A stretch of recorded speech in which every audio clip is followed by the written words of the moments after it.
I want to talk about transformation in general.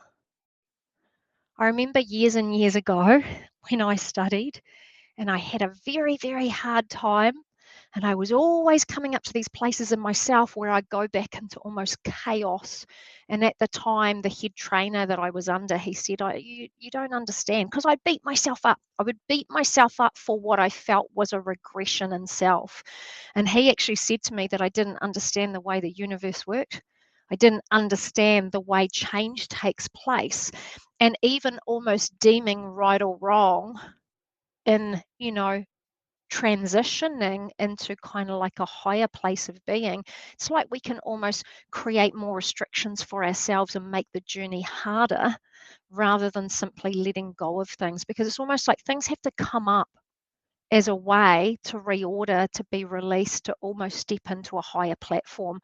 And the brain and the mind don't really like that place. It doesn't like the fact of that unknown, because it doesn't know what's going to be created next, and it wants to control outcomes, but it's basing its knowledge and that almost that path progression.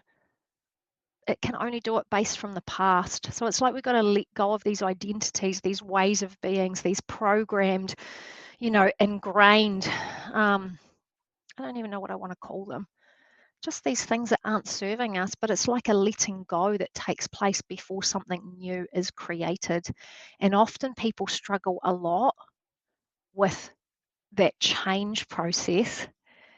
And it's funny because the only constant thing is change, and yet people don't want to step into it because it feels scary, But again, if we have that trust, we have that faith, it's like a letting go. It's like an unburdening process. It's like releasing toxicity, right? Even at, I don't know, physical, cellular level, but even at this kind of level of stepping into more of this spiritual container, the truth of who we are, all of these other amazing, beautiful things, but it's almost navigating that path to let go before that new place is really, we're able to see what's going to be created.